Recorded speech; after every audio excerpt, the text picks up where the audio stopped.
বিসমিল্লাহ আকবার। বিসমিল্লাহ আকবার। আচ্ছা, এখন কেমন লাগতেছে? ভালো। হুম, ভালো। ভালো লাগতেছে? হ্যাঁ। আগে কেমন লাগতো? আগে অস্থির অস্থির ঠেকতো, ভাল লাগতেছিল না, কোন জায়গায় যে শান্তি পাই নাই। আচ্ছা, এখন ভালো লাগতেছে। ভালো লাগতেছে তো? হ্যাঁ। আলহামদুলিল্লাহ, পুরোপুরি ভালো লাগতেছে। হ্যাঁ। আচ্ছা, আল্লাহ তাআলা যদি এইভাবে বাকি জীবন জিন্দেগি যদি এইভাবে রাখে, আল্লাহ তাআলা বাকি জীবন জিন্দেগি যদি এরকম রাখে, তাহলে কোনো সমস্যা আছে? না। তাহলে আলহামদুলিল্লাহ বলেন। আলহামদুলিল্লাহ। আল্লাহর সৃষ্টি সিরাজীবকে যারা এভাবে কষ্ট দিবে, ভয়ভীতি দেখাবে, চোখে বিভিন্ন রূপে এসে দেখা দিবে, আল্লাহ তো তাদেরকে জাহান্নামে দিবে। আল্লাহ তাআলা মানুষকে বানাইছে সৃষ্টি সিরাজীব করে, দামি বানাইছে, দামি করে। আর এই আল্লাহর দামি বান্দা এবং বান্দীদের যে সকল জিন্নাত এভাবে কষ্ট দিবে, অশান্তিতে রাখবে, রোগ ব্যাধিতে আক্রান্ত করবে, স্বামী স্ত্রীর সাথে দ্বন্দ্ব কলহ সৃষ্টি করবে, ওই সকল জিন্নাতদেরকে আল্লাহ তাআলা জাহান্নামে দিবে, কঠোর আযাবের মধ্যে রাখবে। প্রত্যেক জিন এবং ইনসান তার নিজ নিজ কর্মের ফল ভোগ করতে হবে দুনিয়া এবং মৃত্যুর পরে। ঠিক আছে? এই জন্য যে সকল এই রোগীকে দীর্ঘদিন ধরে যে সমস্যা আপনারা করতেছেন, এগুলোর থেকে সংসারে যে অশান্তি, প্রায় বিচ্ছেদের মতো একটা অবস্থা, শারীরিক মানসিক নানা অশান্তিতে ভুগতেছে, ভালো লাগে না, মাথা ঘুরে মাথা বার হয়ে যায়, স্বামী স্ত্রীর সাথে মহব্বত নাই, হ্যাঁ, মায়ের দইয়ের সংসার ছাড়াছাড়ি, এরকম একটা পর্যায়ে। এই প্রক্রিয়াগুলো যে সকল জিন্নাত এবং তান্ত্রিক কবিরাজ যারা এগুলো করবে, আল্লাহ তাদেরকে কঠোর আযাবের মধ্যে রাখবে, তাদেরকে জাহান্নামে দিবে, কঠোর জাহান্নামের মধ্যে রাখবে, আযাবের মধ্যে রাখবে। এই জন্য এখনো সুযোগ আছে, যদি সুযোগ চান তাহলে সুযোগ দেওয়া হবে, আর যদি সুযোগ না চান তাহলে জবাই করে দেওয়া হবে। এই মুহূর্তে জবাই করে দেবো। আমার কাজের শক্তি অভিজ্ঞতা আশা করি জানা আছে। কেউ কি কথা বলতে চান?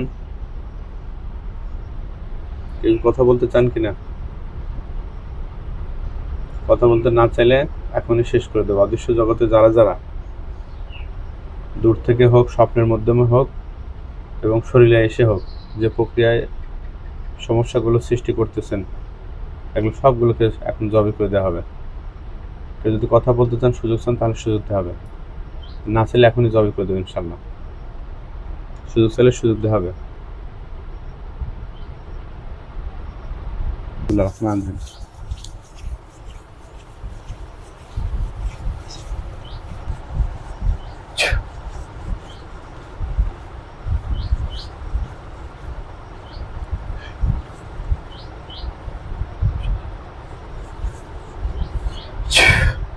আল্লাহ কাছে, দূর থেকে, স্বপ্নে এবং শরীরে এসে যে সকল জিন্নাত এভাবে অশান্তি, কষ্ট, নানাভাবে ফিতনা সৃষ্টি করতেছে, আল্লাহ এদেরকে জবাই করে নিয়ত করতেছে, মাওলা আপনার কালামুল্লাহ শক্তির বরকতে আল্লাহ আপনি পুরো করে দেন। বিসমিল্লাহ আকবার। বিসমিল্লাহ আকবার। আল্লাহ থেকে জাহান্নামের আগুন দিয়ে পোড়ানো হোক।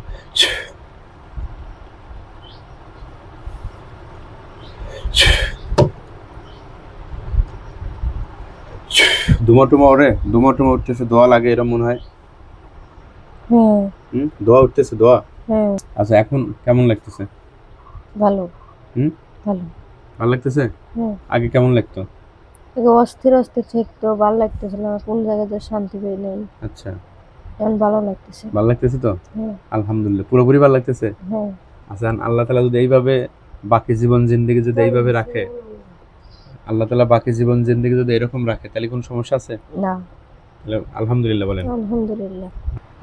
কোরআনের শক্তি দিয়ে এই বোনটিকে দীর্ঘ সময় চিকিৎসা দেওয়া হয়েছে, কাজ করা হয়েছে। সব মিলে এই বোনটির জন্য দোয়া করবেন। এই কোরআনিক এই ট্রিটমেন্টের ওসিলায় বরকতে যেন যে সমস্যা নিয়ে যে আশা নিয়ত করে আসছে, আল্লাহ যেন সে আশা নিয়ত পূরণ করে দেয়। সবাই দোয়া করবেন। আসসালামু আলাইকুম।